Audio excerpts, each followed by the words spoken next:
ఆమె పెళ్లి చేసుకుంటే మీకెందుకు? ఆమె ఇంకేడకని పోతే మీకేం చెప్పండి. మీడియాలో దారుణంగా ఆమె ఏదో ఫేమస్ అయింది, ఆమె డీలు ఎన్నర్ అయింది. ఆమె ఒక ఆడ మనిషి, మన తెలుగు ఆమె డీలు ఎన్నర్ అయ్యి ఒక మధ్య తరగతి ఫ్యామిలీ అనమాట. అక్కడి నుంచి ఆమె డీలో ఛాంపియన్ అయ్యి ఆమె ఏదో ఇప్పుడు కాస్త పరిస్థితి బాగైంది, ఆమె రోజు రోజు ఫేమస్ అవుతుంది.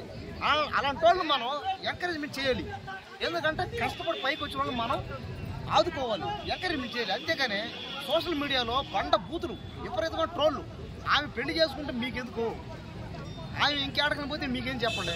ఒక మనిషి పైకి లేస్తే ఏడుపు ఇక్కడ మొదటి నుంచి అంతే అనమాట. అందరూ దయచేసి ఆమె ఎట్టపోయినా ఏం చేసుకున్నా వదిలేసేయండి.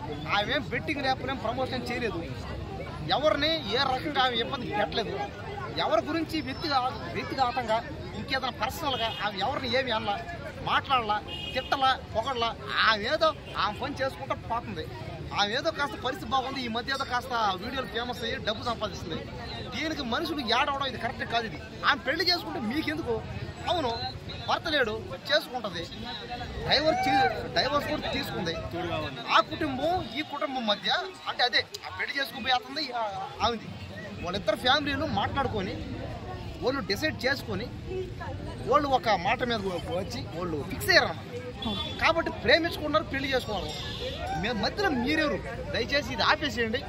ఒకవేళ మీ అంతకు మీరు మళ్ళీ ట్రోల్ చేసినా, బూతులు అడుకున్నా మీకు టైం వేస్ట్ అంతే. సో ఫైనల్గా జాను లిరిక్ ఏం చెప్తుంది?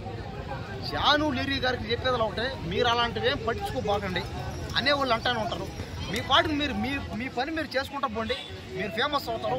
మీరు అనుకున్న గమ్యాన్ని, మీరు అనుకున్న ధ్యేయాన్ని ఖచ్చితంగా మీరు సాధిస్తారు.